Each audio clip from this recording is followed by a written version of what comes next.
આજે આપણે human genome પ્રોજેક્ટની શરૂઆત કરીએ છીએ. તો એમાં સૌથી મહત્વની બે ટૂંકનોંધ છે હ્યુમન જીનોમ પ્રોજેક્ટમાં. તો હ્યુમન જીનોમ પ્રોજેક્ટ HGP એની વાત આજે આપણે શરૂ કરીએ છીએ.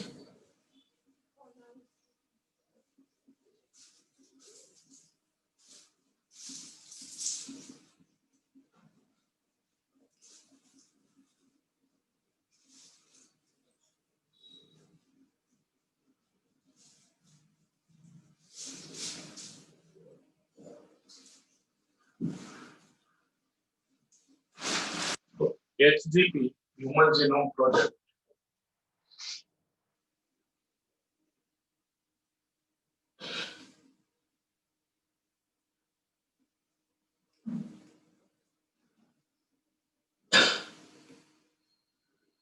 એમાં પહેલી ટૂંકનોંધ છે હ્યુમન જીનોમ પ્રોજેક્ટના લક્ષ્યાંકો જણાવો.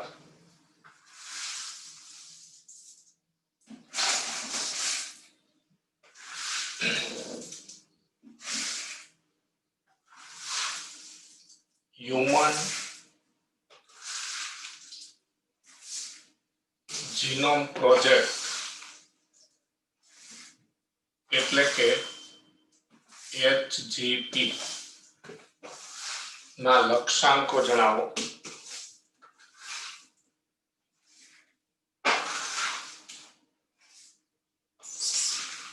આપેલી ટૂંકનોંધ છે.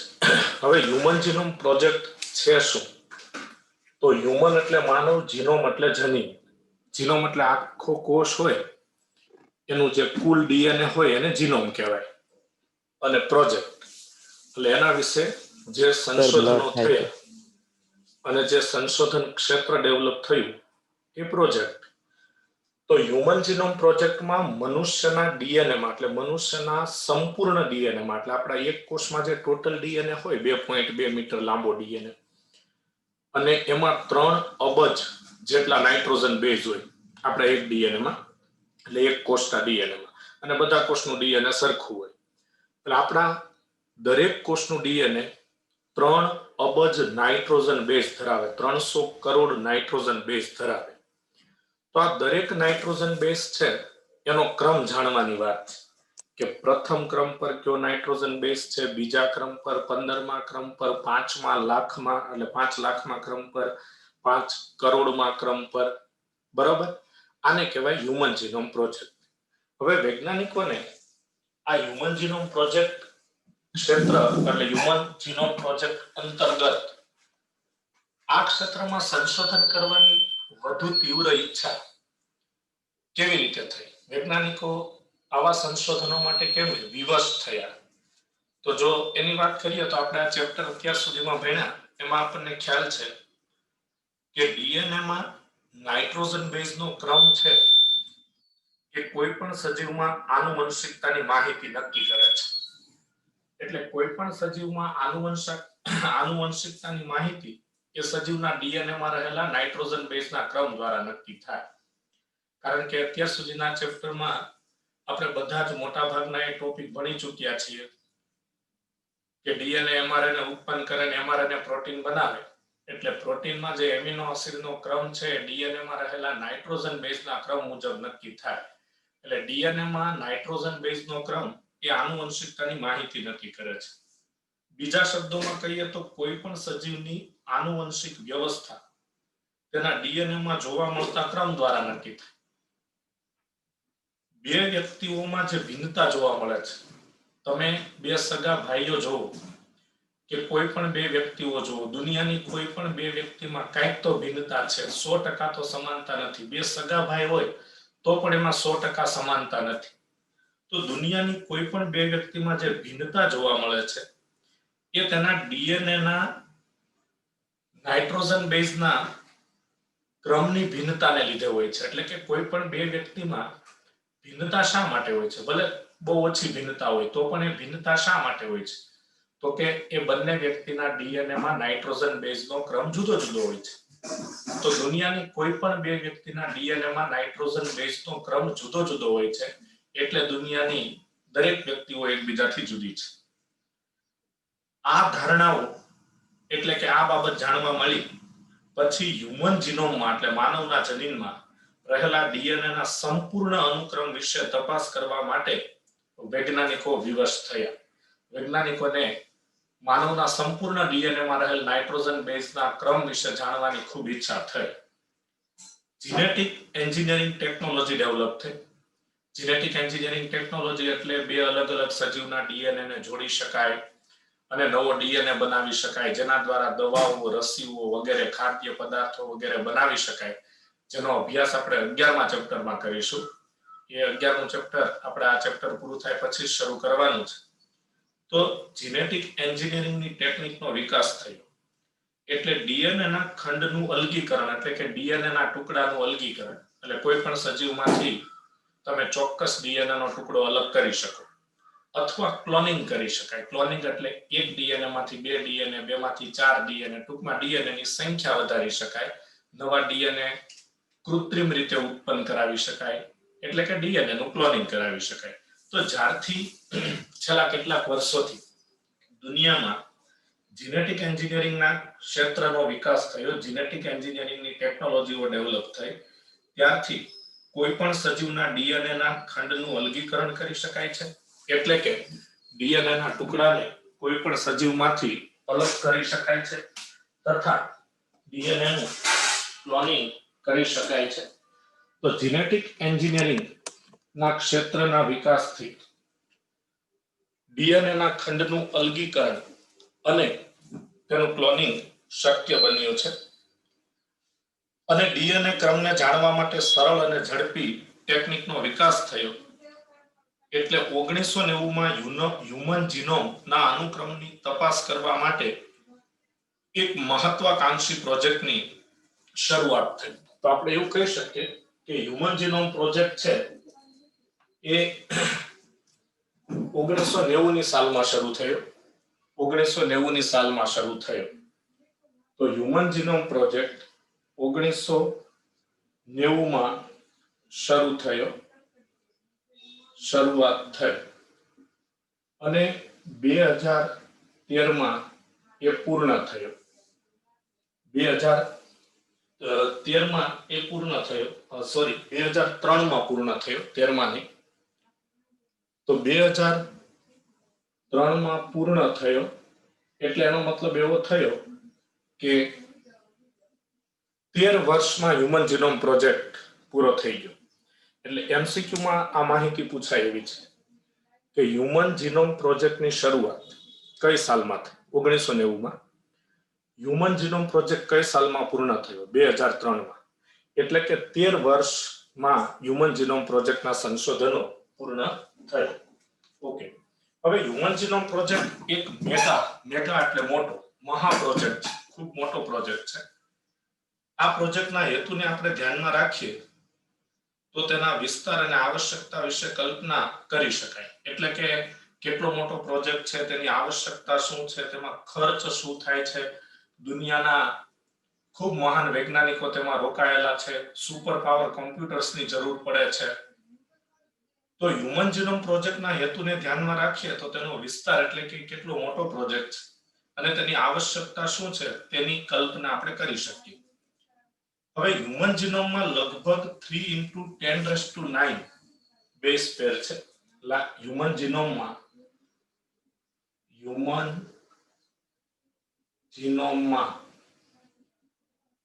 3 × 10⁹ બેઝ પેર છે. બેઝ પેર એટલે નાઇટ્રોજન બેઝની જોડી છે. આંકડાકીય માહિતી ખાસ યાદ રાખવી. તો હ્યુમન જીનોમમાં 3 × 10⁹ બેઝ પેર જોવા મળે છે. જો અનુક્રમ જાણવા માટે એટલે કે આ આખા ડીએનએ નો નાઇટ્રોજન બેઝનો ક્રમ જાણવો હોય તો એક જોડનો ખર્ચ $3 છે. એક નાઇટ્રોજન બેઝની જોડનો ખર્ચ $3 US. યુએસ ડોલર એટલે કે અમેરિકી ડોલર છે, બરાબર. તો 3 યુએસ ડોલર 3 અમેરિકી ડોલર એક નાઇટ્રોજન બેઝની જોડનો ખર્ચ છે, બરાબર. તો સંપૂર્ણ પ્રોજેક્ટ પર 9 બિલિયન યુએસ ડોલરનો ખર્ચ થાય, 9 બિલિયન યુએસ ડોલરનો ખર્ચ થાય, બરાબર. ઓકે. તો સંપૂર્ણ જીનોમમાં તમારે બધા ક્રમ જાણવા હોય તો 9 બિલિયન યુએસ ડોલરનો ખર્ચ થાય સંપૂર્ણ ક્રમ જાણવા માટે. તો એક જોડનો ખર્ચ 3 યુએસ ડોલર છે. તો આખા કોષની અંદર જે ટોટલ ડીએનએ આવેલો છે અને એ ડીએનએ માં રહેલા બધા જ નાઇટ્રોજન બેઝ નો ક્રમ જાણવો હોય તો ટોટલ ખર્ચ 9 બિલિયન યુએસ ડોલર થાય. ઓકે. હવે આ બધા નાઇટ્રોજન બેઝના ક્રમની જાણકારી પ્રાપ્ત થઈ જાય પછી એ જાણકારીને આપણે ટાઈપ કરીને કોમ્પ્યુટરમાં ટાઈપ કરીને એના અક્ષરોની કોઈ પુસ્તકમાં સંગ્રહ કરવો હોય એટલે કે એની બુક બનાવવી હોય, પુસ્તક બનાવવું હોય તો એક પેજમાં 1000 અક્ષર આવે એવા આ પુસ્તકમાં એટલે એક પુસ્તકમાં 1000 પેજ થાય. તો એક પુસ્તકમાં એક પેજમાં 1000 અક્ષર આવે એવા 1000 પેજ થાય.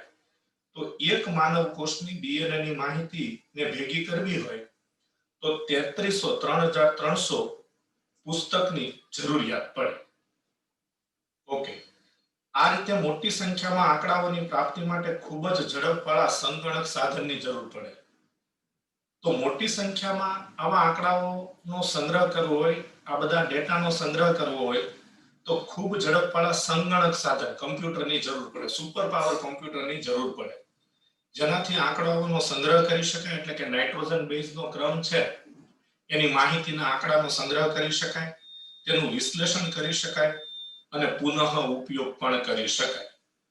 હવે હ્યુમન જીનોમ પ્રોજેક્ટ દ્વારા જીવ વિજ્ઞાનમાં એક નવા ક્ષેત્રનો ઝડપથી વિસ્તાર થયો, એક નવા ક્ષેત્રનો વિકાસ થયો. તેને બાયો ઇન્ફોર્મેટિક્સ કહેવાય છે. બાયો ઇન્ફોર્મેટિક્સ કહેવાય છે એટલે આપણે ડીએનએ ફિંગરપ્રિન્ટ વિશે જાણીએ છીએ એવું નામ આપણે સાંભળ્યું છે કે કોઈ ગુનાહિત પ્રવૃત્તિ કરનાર વ્યક્તિની ચોક્કસ ઓળખ કરવી હોય એટલે કે કોઈ વ્યક્તિએ કોઈ ગુનો કરેલો હોય ને એનો આરોપ 3-4 વ્યક્તિ ઉપર હોય, એમાંથી એક વ્યક્તિ ગુનેગાર હોય અને 4 વ્યક્તિ પર એનો આરોપ હોય તો કઈ વ્યક્તિ ગુનેગાર છે એની ચોક્કસ ઓળખ કરવી હોય તો એનો ડીએનએ ફિંગરપ્રિન્ટ કરવામાં આવે. તો એ ડીએનએ ફિંગરપ્રિન્ટ કરવાથી એ વ્યક્તિની ચોક્કસ ઓળખ થાય છે. આ બાયો ઇન્ફોર્મેટિક્સ છે. તો આવી રીતે બાયો ઇન્ફોર્મેટિક્સના ક્ષેત્રનો હ્યુમન જીનોમ પ્રોજેક્ટ દ્વારા એટલે કે આ એચજીપી ના સંશોધનો થયા એટલે બાયોલોજીમાં બાયો ઇન્ફોર્મેટિક્સ નામના ક્ષેત્રનો વિકાસ થયો, જેનાથી ગુનાહિત પ્રવૃત્તિ કરનાર વ્યક્તિઓને ઓળખી શકાય છે. તો હવે આપણો જે મૂળ સવાલ છે હ્યુમન જીનોમ પ્રોજેક્ટના લક્ષ્યાંકો જણાવો. તો અત્યાર સુધી જે આપણે માહિતીની ચર્ચા કરી એમાં કેટલીક આંકડાકીય માહિતી આવી એ ધ્યાનમાં લેવા જેવી છે, ખાસ કરીને એમસીક્યુ માટે. તો હ્યુમન જીનોમ પ્રોજેક્ટના લક્ષ્યાંકો જોઈએ તો મહત્વના લક્ષ્યાંકોમાં પહેલું છે કે માનવના ડીએનએમાં લગભગ 20,000 થી 25,000 જેટલા જનીનો હોય છે. આ બધા જ જનીનને ઓળખવા. તો માનવ ડીએનએમાં રહેલા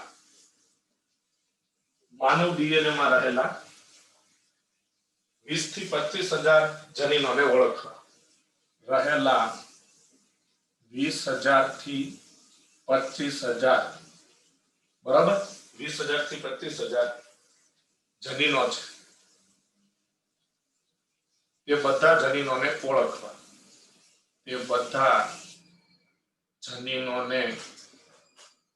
ઓળખવા. તો પહેલું લક્ષ્યાંક આ છે, પહેલો ટાર્ગેટ આ છે કે માનવ ડીએનએમાં 20,000 થી 25,000 જેટલા જનીનો છે, આ બધા જનીનોને ઓળખવા. બીજું લક્ષ્યાંક એ છે કે હ્યુમન જીનોમમાં 3 બિલિયન નાઇટ્રોજન બેઝ હોય છે, તેનો ક્રમ ઓળખવો. હ્યુમન જીનોમમાં 3 બિલિયન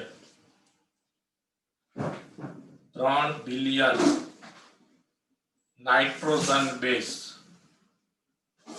3 બિલિયન નાઇટ્રોજન બેઝ હોય છે. હમણાં આપણે વાત કરી કે ભાઈ આપણા એક કોષના ડીએનએ માં 3 બિલિયન એટલે કે 3 અબજ જેટલા નાઇટ્રોજન બેઝ હોય છે, બરાબર. તો હ્યુમન જીનોમમાં 3 બિલિયન નાઇટ્રોજન બેઝ હોય છે, બરાબર. એ 3 બિલિયન નાઇટ્રોજન બેઝના ક્રમને ઓળખો. તેના ક્રમ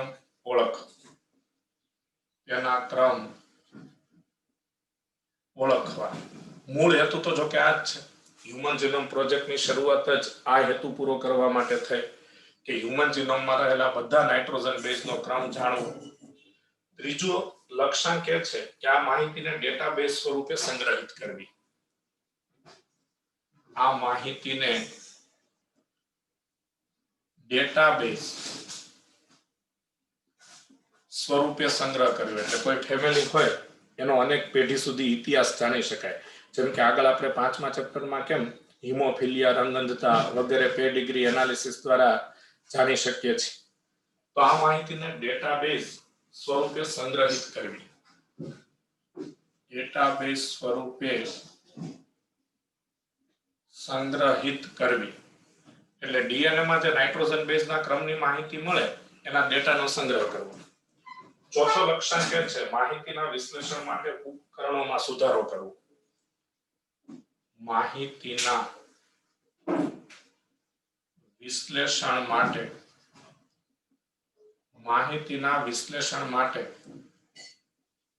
ઉપકરણોમાં સુધારો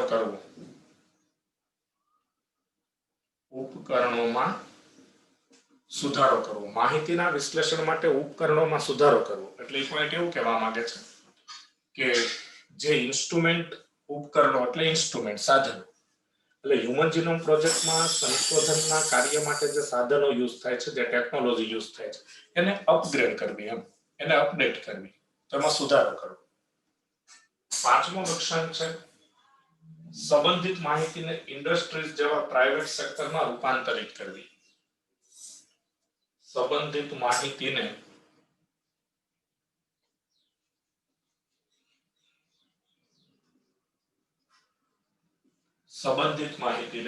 ઇન્ડસ્ટ્રીઝ જેવા પ્રાઇવેટ સેક્ટરમાં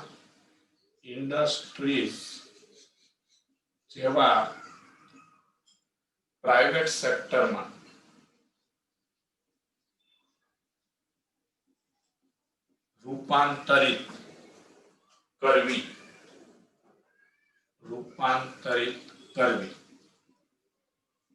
તો ઇન્ડસ્ટ્રીઝને એ પ્રાઇવેટ ઇન્ડસ્ટ્રીઝને આ ડેટાબેઝ સંબંધિત જે માહિતી છે એટલે માનવ ડીએનએ ના નાઇટ્રોજન બેઝના ક્રમની જે જાણકારી મળે એના જે સંશોધનો છે એ સંશોધનો માટે પ્રાઇવેટ ઇન્ડસ્ટ્રીઓ જે છે એને પણ રાઇટ્સ આપવા, એને પણ અધિકાર આપવા. કારણ કે આમ તો આ બધું ગવર્મેન્ટના અંડરમાં હોય છે, પરંતુ સરકારે એ જે માહિતી છે એના સંશોધન માટેના રાઇટ્સ, એના અધિકાર એ પ્રાઇવેટ ઇન્ડસ્ટ્રીઝને પણ આપવા, જેથી કરીને સંશોધનો વધુ સારી રીતે થઈ શકે. છઠ્ઠો અને છેલ્લો લક્ષ્યાંક છે પ્રોજેક્ટ સંબંધિત નૈતિક, કાયદાકીય અને સામાજિક સમસ્યાઓ. પ્રોજેક્ટ સંબંધિત નૈતિક, સામાજિક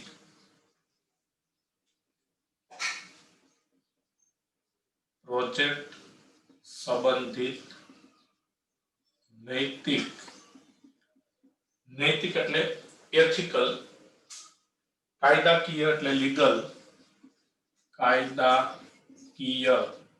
લીગલ, અને સામાજિક એટલે સોશિયલ, સમસ્યાઓ એટલે ઇશ્યુઝ.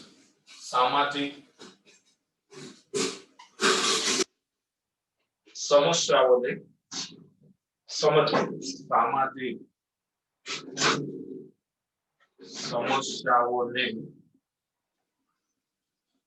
સમજવી. પણ એવું કે છે પ્રોજેક્ટ સંબંધિત નૈતિક, કાયદાકીય અને સામાજિક સમસ્યાઓને સમજવી. એટલે કે એથિકલ, લીગલ અને સોશિયલ ઇસ્યુ ELSI બરાબર, આવું એક ટૂંકું નામ લખ્યું છે ELSI, ethical legal and social issues, એટલે નૈતિક, કાયદાકીય અને સામાજિક સમસ્યાઓને સમજવી. કારણ કે આંતરરાષ્ટ્રીય સ્તરે આટલો મોટો પ્રોજેક્ટ ચાલતો હોય અને ખૂબ મોટી સંખ્યામાં તેમાં વૈજ્ઞાનિકો સંકળાયેલા હોય, વિશ્વના કેટલાય દેશના વૈજ્ઞાનિકો સંકળાયેલા હોય, તો કોઈને કોઈ નૈતિક, કાયદાકીય કે સામાજિક પ્રશ્નો ઊભા થાય કે થઈ શકે, તો તેને સમજવા અને તેનું યોગ્ય નિરાકરણ, તેનો યોગ્ય નિકાલ લાવવો. તો આ 6 લક્ષ્યાંક, 6 હેતુ એ હ્યુમન જીનોમ પ્રોજેક્ટના હતા. એટલે ટૂંકમાં પૂછાય કે હ્યુમન જીનોમ પ્રોજેક્ટના લક્ષ્યાંક જણાવો, તો આ 6 પોઈન્ટ તમારે લખવાના થશે કે માનવ ડીએનએ માં રહેલા 20 થી 25,000 જનીનો હોય છે. તો માનવ ડીએનએ માં 20 થી 25,000 જનીનો હોય. આ બધા જનીનોને ઓળખવા. હ્યુમન જીનોમમાં 3 બિલિયન નાઇટ્રોજન બેઝ હોય, તેનો ક્રમ જાણવો. માહિતીને ડેટાબેઝ સ્વરૂપે સંગ્રહિત કરવી. માહિતીના વિશ્લેષણ માટે ઉપકરણોમાં સુધારો કરવો, એટલે ટેકનોલોજી અપગ્રેડ કરવી. સંબંધિત માહિતીને ઇન્ડસ્ટ્રીઝ જેવા પ્રાઇવેટ સેક્ટરમાં રૂપાંતરિત કરવી, એટલે કે પ્રાઇવેટ કંપનીઓને પણ સંશોધન માટેના હક આપવા. અને પ્રોજેક્ટ સંબંધિત નૈતિક, કાયદાકીય અને સામાજિક સમસ્યાઓને સમજવી. ઓકે, તો હ્યુમન જીનોમ પ્રોજેક્ટ 13 વર્ષની યોજના હતી. આપણે હમણાં વાત કરી 1990 માં શરૂઆત થઈ અને 2003 ની સાલમાં તે પૂર્ણ થઈ. એમાં સૌપ્રથમ યુએસ, અમેરિકા, યુનાઇટેડ સ્ટેટ, એની 2 સંસ્થા ડિપાર્ટમેન્ટ ઓફ એનર્જી અને નેશનલ ઇન્સ્ટિટ્યૂટ્સ ઓફ હેલ્થના સહયોગથી પ્રોજેક્ટ શરૂ થયો. એમસીક્યુ માટે આ 2 નામ યાદ રાખવા કે હ્યુમન જીનોમ પ્રોજેક્ટની શરૂઆત કઈ સંસ્થાઓ દ્વારા થઈ, તો ડિપાર્ટમેન્ટ ઓફ એનર્જી અને નેશનલ ઇન્સ્ટિટ્યૂટ્સ ઓફ હેલ્થ ના સહયોગથી પ્રોજેક્ટ શરૂ થયો. પ્રારંભિક વર્ષોમાં, એટલે શરૂઆતના વર્ષોમાં યુકે, યુનાઇટેડ કિંગડમ, એના વેલકમ ટ્રસ્ટની હ્યુમન જીનોમ પ્રોજેક્ટમાં મુખ્ય ભાગીદારી હતી. એટલે એચજીપી નું મુખ્ય પાર્ટનર, મેઇન પાર્ટનર યુકે નું વેલકમ ટ્રસ્ટ હતું. ત્યાર પછી જાપાન, ફ્રાન્સ, જર્મની, ચીન અને અન્ય દેશોનો સહયોગ પ્રાપ્ત થયો, એટલે કે આ દેશો પણ તેમાં જોડાતા ગયા. આ પ્રોજેક્ટ 2003 માં પૂર્ણ થયો. વ્યક્તિઓમાં જોવા મળતી ડીએનએની ભિન્નતા વિશે પ્રાપ્ત જાણકારીથી માનવમાં જોવા મળતી હજારો અનિયમિતતાઓ વિશે ઓળખ થઈ. એટલે કે હ્યુમન જીનોમ પ્રોજેક્ટના સંશોધનો થયા એટલે માનવમાં કેટલા એવા રોગો છે કે જે જનીન વિકૃતિને કારણે થાય છે, જનીનો દ્વારા થાય છે, તો એવા રોગ કરતા જનીનોની ઓળખ થઈ. આ રોગોની સારવાર કેમ કરવી અને કેટલીક હદ સુધી તેને અટકાવવા, એટલે કે રોગ માનવ સમાજમાં વધુ પડતા ન થાય એ માટે તેને અટકાવવા શું પ્રયાસ કરી શકાય, તો વગેરે બાબતમાં હ્યુમન જીનોમ પ્રોજેક્ટ ક્ષેત્રના સંશોધનથી મદદ મળે. તો હ્યુમન જીનોમ પ્રોજેક્ટના સંશોધનો થયા એટલે માનવ સમાજમાં રોગો માટે જવાબદાર જનીનોની ઓળખ, રોગોની સારવાર અને કેટલીક હદ સુધી એ રોગોને અટકાવવા માટેની મદદ મળી. એનાથી પણ વિશેષ કે માનવ જીવ વિજ્ઞાનના રહસ્યોને સમજવા. એટલે આપણું માનવ શરીર છે, એના જે જુદા જુદા રહસ્યો છે, તો એ માનવ જીવ વિજ્ઞાનના રહસ્યોને સમજવા.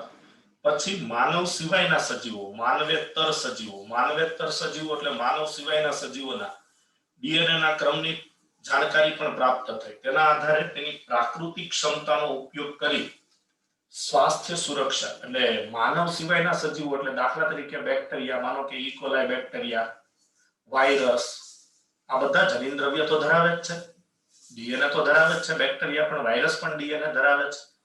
પછી ફૂગ, પછી કેટલાય પ્રાણીઓ, કેટલી વનસ્પતિઓ, આ બધા સજીવો કે જે માનવ સિવાયના સજીવો છે એના ડીએનએ ના ક્રમની જાણકારી પણ પ્રાપ્ત થઈ. આમ તો હ્યુમન જીનોમ પ્રોજેક્ટનો મૂળ હેતુ, આપણે ટોપિક શરૂ કર્યો ત્યારથી એક વાત કરીએ છીએ, માનવના ડીએનએ માં રહેલા નાઇટ્રોજન બેઝના ક્રમ વિશે જાણકારી પ્રાપ્ત કરવાનો હતો. બરોબર છે? હ્યુમન જીનોમ પ્રોજેક્ટનો મૂળ હેતુ શું હતો કે માનવના ડીએનએ માં રહેલા નાઇટ્રોજન બેઝના ક્રમ શું છે, તો માનવના ડીએનએ માં રહેલા નાઇટ્રોજન બેઝના ક્રમની જાણકારી પ્રાપ્ત કરવા માટેનો મૂળ હેતુ હતો. પરંતુ વૈજ્ઞાનિકોએ માનવ સિવાયના એટલે કે માનવેતર સજીવોના પણ ડીએનએ વિશે જાણકારી પ્રાપ્ત કરી અને માનવ સિવાયના સજીવોના ડીએનએના ક્રમની જાણકારી પ્રાપ્ત થઈ એટલે એ સજીવોની પ્રાકૃતિક ક્ષમતાનો ઉપયોગ કરી એટલે કે એ સજીવો કેટલા દરે પ્રજનન કરી, કેટલું ઝડપથી પ્રજનન કરી તેની સંખ્યા વધારે, જેમ કે રોગકારક બેક્ટેરિયા છે એ ઝડપથી તેની સંખ્યા વધારે, તેનો ચેપ કેવી રીતે ફેલાય, તો તેની પ્રાકૃતિક ક્ષમતાનો ઉપયોગ કરી સ્વાસ્થ્ય સુરક્ષા એટલે કે માનવ તંદુરસ્તીમાં વધારો થાય, માનવમાં વધુને વધુ રોગો કે જે બેક્ટેરિયા વાયરસ દ્વારા થતા ચેપી રોગો હોય છે તેમાં એવા ચેપી રોગોની દવાઓ, તેની રસીઓ, તેની સારવાર, તો માનવની સ્વાસ્થ્ય સુરક્ષા, કૃષિ, ખેતી, ઉર્જા ઉત્પાદન, કેટલાય સૂક્ષ્મ જીવોનો ઉર્જા ઉત્પન્ન કરવા માટે ઉપયોગ થાય છે. આપણે 11મા ચેપ્ટરમાં માનવ માટે ઉપયોગી સૂક્ષ્મ જીવોની વાત કરી છે. અને પર્યાવરણ સુધારની દિશામાં ઉદ્ભવતા પડકારનું સમાધાન કરી શકાય છે. એટલે પર્યાવરણ સુધાર એટલે કે પર્યાવરણની પણ સુરક્ષા જળવાઈ રહે, પ્રદૂષણ ઓછું થાય. તો આ બધા ક્ષેત્રે આ હ્યુમન જીનોમ પ્રોજેક્ટમાં જે માનવ સિવાયના સજીવોના ડીએનએ વિશે જાણકારી પ્રાપ્ત થાય તેનો ઉપયોગ કરી શકાય છે. તો માનવ સિવાયના સજીવોના ડીએનએના ક્રમની જાણકારી પ્રાપ્ત થઈ એટલે સ્વાસ્થ્ય સુરક્ષા મતલબ મેડિકલ ક્ષેત્રે, કૃષિ એટલે ખેતી, ઉર્જા ઉત્પાદન કરવા અને પર્યાવરણના સુધારાની દિશામાં જે પ્રશ્નો ઊભા થાય છે તેનું સમાધાન કરી શકાય છે. કેટલાક માનવેતર સજીવો એટલે કે અમાનવીય મોડેલ સજીવો જેવા કે બેક્ટેરિયા, એટલે કયા સજીવોના ડીએનએ નો ક્રમ હ્યુમન જીનોમ પ્રોજેક્ટ અંતર્ગત પ્રાપ્ત થયો છે? તો એક તો બેક્ટેરિયા એટલે ઇકોલાઈ બેક્ટેરિયા, ઈસ્ટ નામની ફૂગ. ટેક્સ્ટબુકમાં આ એક્ઝામ્પલ્સ બધા આપેલા છે એટલે આ એક્ઝામ્પલ્સ એમસીક્યુ માટે ખાસ કામના છે. તો માનવ સિવાયના સજીવોમાં બેક્ટેરિયા એટલે ઇકોલાઈ બેક્ટેરિયા, પછી ઈસ્ટ નામની ફૂગ, પછી સિનો રેપ્ટાઇટિસ,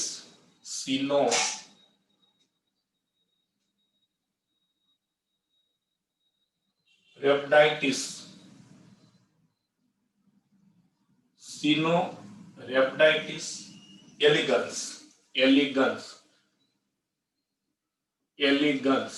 આ સિનો રેપ્ટાઇટિસ એલિગન્સ છે ને એ મુક્તજીવી અને બિન રોગકારક સૂત્રકૃમિ છે. મુક્તજીવી અને બિન રોગકારક સૂત્રકૃમિ છે. એટલે મુક્તજીવી હોય છે અને એ કોઈ રોગ ફેલાવતા નથી. બરાબર છે? તો મુક્તજીવી અને બિન રોગકારક સૂત્રકૃમિ છે. ઓકે. ત્યાર પછી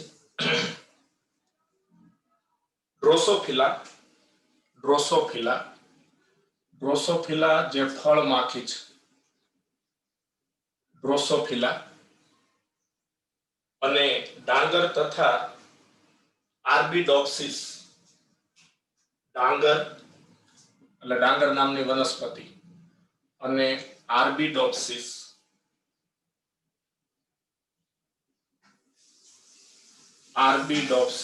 આ બંને પણ વનસ્પતિઓ છે. તો આમના ડીએનએ ના ક્રમની જાણકારી પણ પ્રાપ્ત થઈ. તો માનવ સિવાય કયા સજીવોના ડીએનએ ના ક્રમની જાણકારી પ્રાપ્ત થઈ? હવે માત્ર હું તમને જાણકારી માટે કહું છું કે આ જે બધા સજીવો છે એમાં કેટલા જનીનો છે. તો ઇકોલાઈ બેક્ટેરિયા છે એમાં 4000 જનીનો છે. 4000. ટેક્સ્ટબુકમાં માહિતી નથી. તો નંબર ઓફ જીન્સ, આ જનીનોની સંખ્યા છે 4000 જનીન. 4000 જનીન.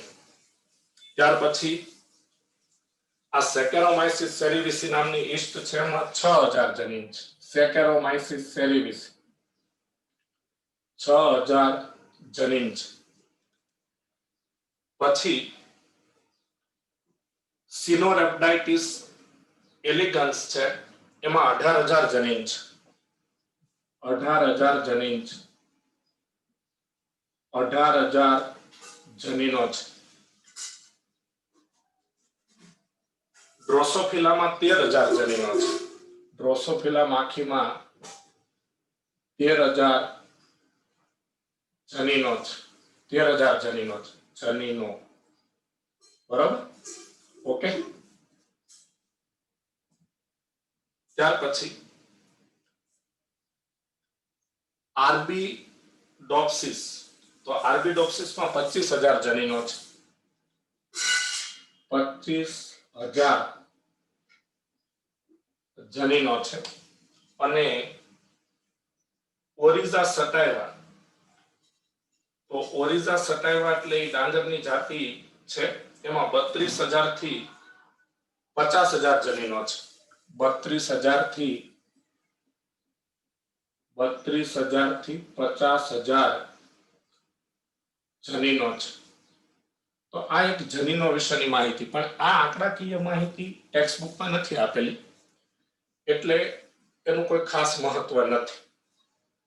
તો અહીંયા આપણે એ ટોપિક ક્લિયર કર્યો કે ભાઈ માનવ સિવાયના કેટલાક સજીવોમાં રહેલા જનીનોની સંખ્યા અને એ જનીનોમાં રહેલા નાઇટ્રોજન બેઝના ક્રમની માહિતી પણ પ્રાપ્ત થઈ છે.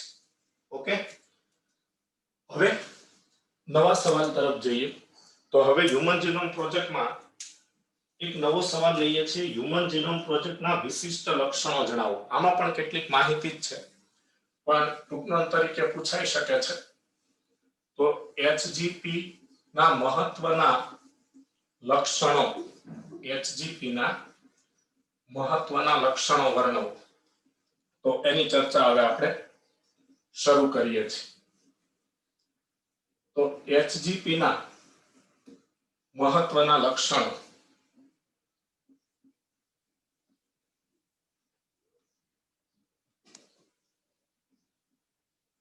તો વિશિષ્ટ લક્ષણો, હ્યુમન જીનોમ પ્રોજેક્ટ છે તેના વિશિષ્ટ લક્ષણો ક્યાં ક્યાં છે?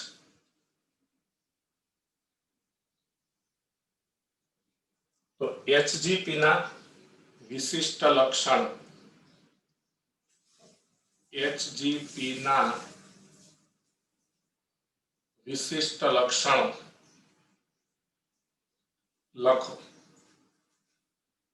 વિશિષ્ટ લક્ષણો લખો. તો એચજીપી ના વિશિષ્ટ લક્ષણોમાં પહેલું હ્યુમન જીનોમ 3164.7 મિલિયન. પહેલું હ્યુમન જીનોમ 3164.7 મિલિયન બેઝ પેર ધરાવે છે. બેઝ પેર ધરાવે છે એટલે એ ટૂંકમાં 3 અબજ નાઇટ્રોજન બેઝની જોડ જ થઈ. એ અંદાજિત આંકડો હતો. આ પરફેક્ટ સંખ્યા લખી છે, બરોબર. તો હ્યુમન જીનોમ 3164.7 મિલિયન બેઝ પેર ધરાવે છે. બીજું વિશિષ્ટ લક્ષણ છે સરેરાશ એક જનીન 3000 બેઝ પેર ધરાવે છે. સરેરાશ એક જનીન 3000 બેઝ પેર ધરાવે છે.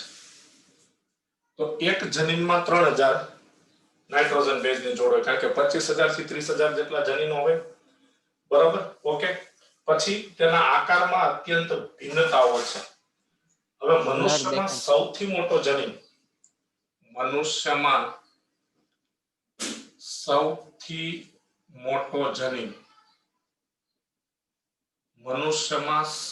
મોટો જનીન એ ડિસ્ટ્રોફિન જનીન છે. ડિસ્ટ્રોફિન, બરોબર. ડિસ્ટ્રોફિન છે. તો મનુષ્યમાં સૌથી મોટો જનીન ડિસ્ટ્રોફિન છે. આ ડિસ્ટ્રોફિન છે ને પ્રોટીનનું નામ છે. આમે કોઈ પણ પ્રોટીન જનીન દ્વારા જ ઉત્પન્ન થાય. હવે તો આપણે આખી ભાષાંતરની ક્રિયા, પ્રત્યાંકનની ક્રિયા ચેપ્ટર તો પૂરું થવા આવ્યું. આ ચેપ્ટરમાં બધું જ વિગતવાર અભ્યાસ કરી ચૂક્યા છે. એટલે કોઈ પણ પ્રોટીન છે એ જનીન દ્વારા જ ઉત્પન્ન થાય. તો ડિસ્ટ્રોફિન એ રેખિત સ્નાયુમાં અને હૃદ સ્નાયુમાં આવેલું પ્રોટીન છે. એ રેખિત સ્નાયુ અને હૃદ સ્નાયુને સ્ટ્રેન્થ, તાકાત આપે. અને સ્નાયુ તમને જાણો છો કે સંકોચન અને શિથિલનનો ગુણધર્મ ધરાવે. તો રેખિત સ્નાયુ અને હૃદ સ્નાયુમાં સંકોચન અને શિથિલન થાય એ દરમિયાન કોઈ ઈજા ન થાય, સ્નાયુને કોઈ ઇન્જરી ન થાય, તેની સામે આ ડિસ્ટ્રોફિન પ્રોટીન રક્ષણ આપે. તો મનુષ્યમાં સૌથી મોટો જનીન ડિસ્ટ્રોફિન છે. તે 2.4 મિલિયન બેઝ ધરાવે છે. તે 2.4 મિલિયન 2.4 મિલિયન એટલે 24 લાખ થાય નાઇટ્રોજન બેઝ ધરાવે છે બેઝ ધરાવે છે આ બીજું લક્ષણ ત્રીજું લક્ષણ જોઈએ જનીનની સંખ્યા 30,000 છે અંદાજિત જનીનની સંખ્યા 30,000 છે આગળ પણ આપણે જોયું કે મનુષ્યના કોષમાં 25,000 થી 30,000 જનીનો હોય છે અને બધા જ જનીનોને ઓળખવાનો લક્ષ્યાંક ટાર્ગેટ હ્યુમન જીનોમ પ્રોજેક્ટનો છે તો જનીનની સંખ્યા 30,000 છે જે પૂર્વ અંદાજિત સંખ્યા 80,000 થી 1,40,000 થી ઘણી ઓછી છે જે પૂર્વ અંદાજિત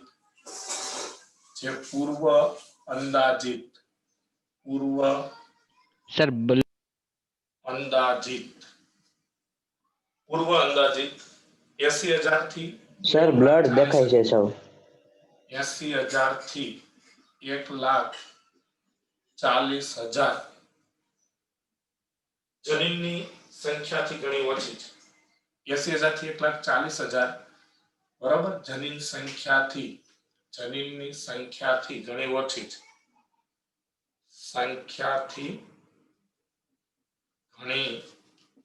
છે ઓછી છે તો આ પોઈન્ટ શું કહેવા માંગે છે કે અગાઉ એવો અંદાજ હતો કે હ્યુમન જીનોમમાં 80,000 થી 1,40,000 જેટલા જનીનો છે એક કોષમાં એટલે દરેક કોષમાં બધા કોષનું જનીન તો સરખું જ હોય તો 80,000 થી 1,40,000 જનીન છે એવો અંદાજ અગાઉનો હતો એટલે પૂર્વ અંદાજ હતો આજે એવું માનવામાં આવે છે કે એક કોષમાં 30,000 જેટલા જનીનો છે ઓકે લગભગ બધા ન્યુક્લિયોટાઇડ બેઝ બધા મનુષ્યમાં એક જ સરખા હોય છે એટલે એવું કહેવા માંગે છે કે દુનિયાના બધા મનુષ્યના ડીએનએ માં 99.99% સમાનતા હોય છે એટલે લગભગ બધા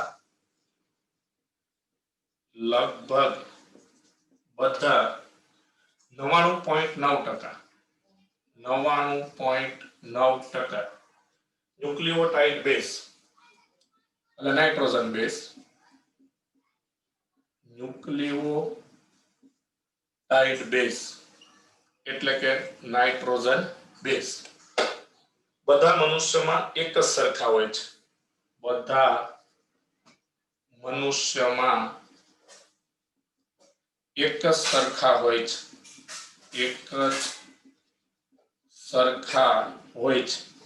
એટલે આ પોઈન્ટનો સીધો અર્થ એવો થાય કે દુનિયાના બધા માનવના ડીએનએ માં 99.9% સમાનતા છે ખાલી 0.1% તફાવત જ છે અને એટલો તફાવત છે છતાંય દુનિયાની બે વ્યક્તિઓ સરખી નથી ચોથું લક્ષણ જોઈએ સંશોધન થયેલા જનીનોમાંથી 50% જનીનોના કાર્યો અજાણ છે તો શોધાયેલા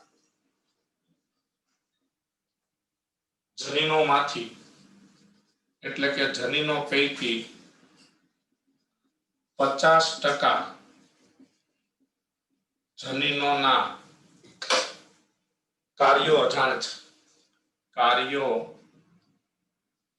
અજાણ છે એટલે કે જેટલા જનીનોની શોધ થઈ ચૂકી છે એ બધા જનીનોમાંથી 50% જનીનોના કાર્યો હજુ જાણવા મળેલા નથી પાંચમું 2% કરતા પણ ઓછા જીનોમ પ્રોટીન માટે સંકેત કરે છે 2% કરતા પણ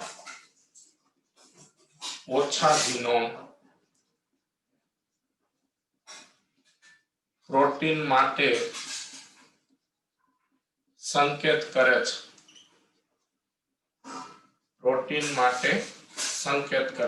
એટલે ડીએનએ નો જે નાઇટ્રોજન બેઝ નો આખો ક્રમ છે મતલબ આખો ડીએનએ છે એમાંથી 2% કરતા પણ ઓછા નાઇટ્રોજન બેઝ એ પ્રોટીન માટેના સંકેત આપે છે હવે પ્રોટીન માટેના સંકેત આપે છે એટલે એનો સીધો અર્થ એવો થાય કે 2% કરતા પણ ઓછા નાઇટ્રોજન બેઝ છે એમઆરએનએ માં પ્રત્યાંકન પામતા હોય અને એમઆરએનએ માં પ્રત્યાંકન 2% કરતા પણ ઓછા પામતા હોય એટલે સ્વાભાવિક છે કે 2% કરતા પણ ઓછા નાઇટ્રોજન બેઝ પ્રોટીન માટેના સંકેતો આપે છે ઓકે તો 2% કરતા પણ ઓછા નાઇટ્રોજન બેઝ પ્રોટીન માટે સંકેતો આપે છે છઠ્ઠું લક્ષણ હ્યુમન જીનોમનો મોટો ભાગ પુનરાવર્તિત ક્રમોથી જ બનેલો છે.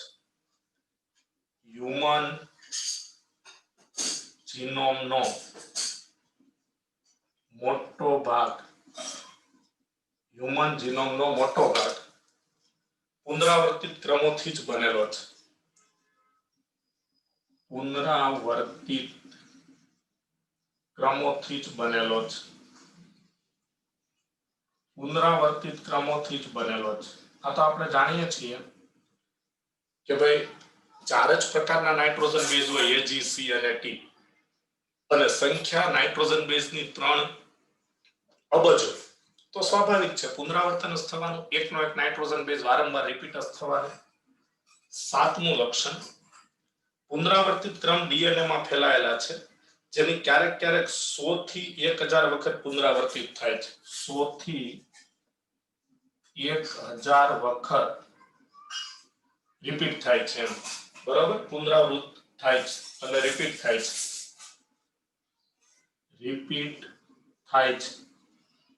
એટલે આ પોઈન્ટ એવું કહે છે કે ભાઈ ઘણા નાઇટ્રોજન બેઝના ક્રમ તો એવા છે કે ડીએનએ માં 100 થી 1000 વખત રિપીટ થાય છે.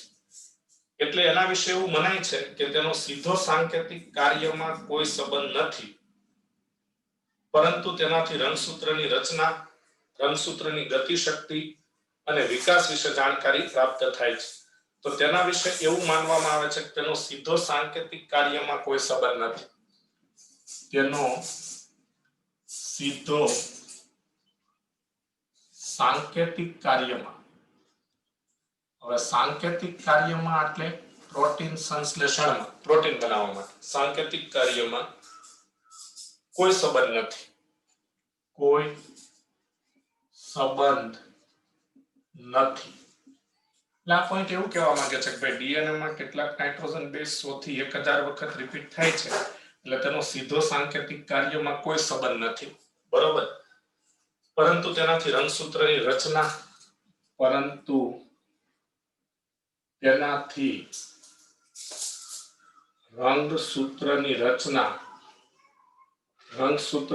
આમ તો આપણે જોયું કે 2% કરતા પણ ઓછો ભાગ છે એ પ્રોટીન માટે સંકેત આપે છે, તો બાકીનો 98% ભાગ પ્રોટીન માટે સંકેત નથી આપતો. તો તેનાથી રંગસૂત્રની રચના, ગતિકી અને વિકાસ વિશે જાણકારી પ્રાપ્ત થાય છે. રંગસૂત્રની રચના, ગતિકી અને વિકાસ એટલે ઉદ્વિકાસ, ઉત્ક્રાંતિ વિશે ની જાણકારી પ્રાપ્ત થાય છે.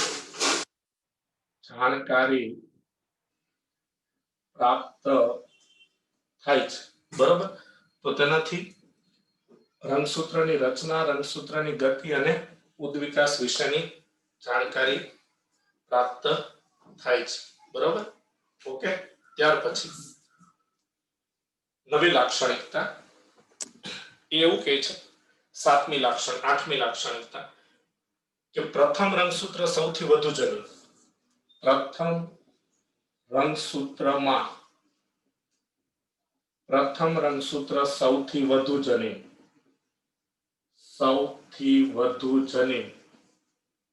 સંખ્યા છે તેની 2968 અને પુરુષમાં વાય રંગસૂત્ર સૌથી ઓછા જનીન, પુરુષમાં વાય રંગસૂત્ર પુરુષમાં હોય, વાય લિંગી રંગસૂત્ર સ્ત્રીમાં ન હોય, તો વાય રંગસૂત્ર સૌથી ઓછા જનીન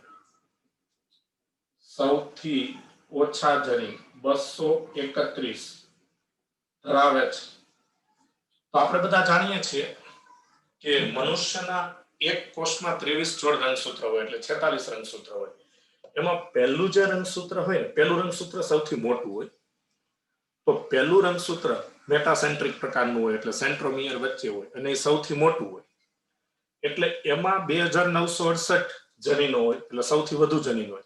અને વાય રંગસૂત્ર પુરુષમાં સૌથી નાનું હોય, એટલે એમાં 231 જનીન હોય.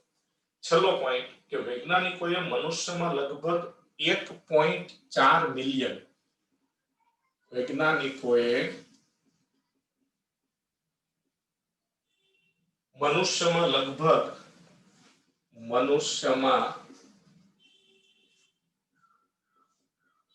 લગભગ 1.4 મિલિયન 1.4 મિલિયન એટલે 14 લાખ જગ્યાઓ પર એકલ નાઇટ્રોજન બેઝ નો તફાવત જોયેલો છે. આટલી જગ્યાએ એકલ નાઇટ્રોજન બેઝ એટલે એક જ નાઇટ્રોજન બેઝ એકલ નાઇટ્રોજન બેઝ નો તફાવત બરાબર એકલ નાઇટ્રોજન બેઝના તફાવતનો ખ્યાલ મેળવેલો છે.